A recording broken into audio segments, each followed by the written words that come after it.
Thanks for checking out this week's FinPrep Trading and Investment video newsletter.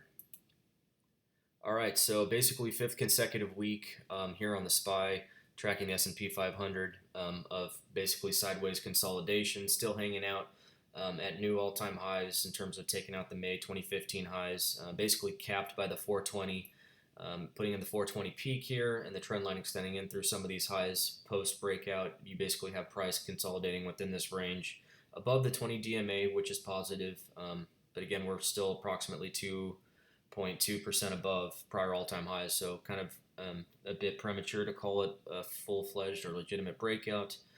Nevertheless, that's where the market stands. It's kind of just pausing. So essentially still overbought even on the daily fast stochastic at 80, which anything above the blue line is green line is considered overbought. So even with all this time, hasn't really had a terrific opportunity to work off much of its overbought condition. But that's a consequence of how rapidly the Brexit dip was reversed here in June. So that essentially covers the SPY. Not a whole lot going on there. But one key event coming up this week then would be Friday. Jackson Hole do speeches. So we'll take a look and see how the market reacts to what is stated on this Friday. That could then be the precursor or the catalyst which would end up taking out this trend line onto new all-time highs, or perhaps a revisiting downwards of the 50 moving average or some of these prior trend lines holding, which capped prior rallies.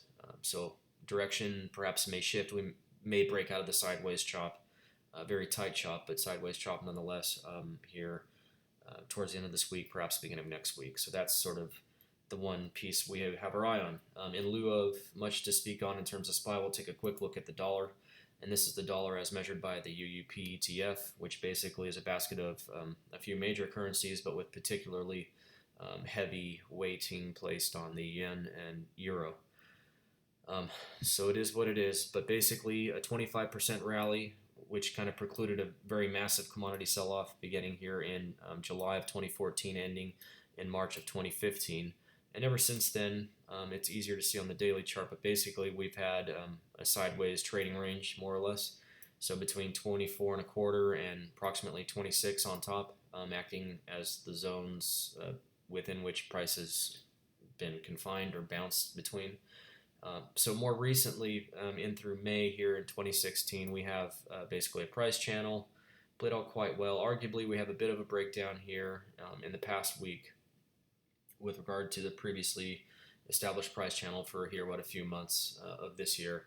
Although, we can extend it out a bit more, give it a little bit more leeway. But, most importantly is really, are we going to see a change in direction here as a result of policy with regard to interest rates and so forth, and communication to that effect this Friday? Will this actually be a catalyst which could either help the UUP find support in the 24 and a quarter / 24 support range, or does this begin the catalyst for a renewed downtrend in the dollar? Won't wager to place a bet here, but rather to see what happens and respond accordingly.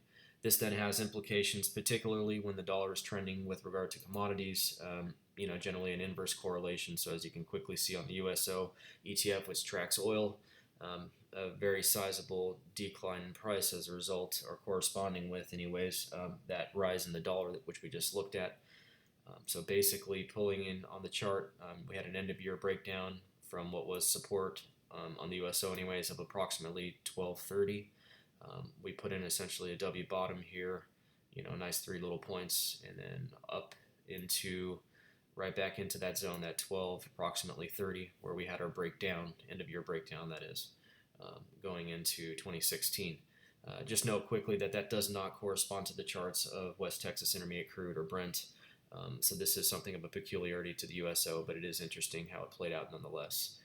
So from basically trough to peak, most recent peak that is here in 2016, we basically had a 61.8 Fibonacci retracement, which is a big way of saying, approximately 2/3 of this gain was retraced or taken back as a means to kind of either consolidate or to move forward again. And indeed we have here in the past few weeks, with price sitting a bit under the 250-day moving average and the 50-week moving average, just bang on.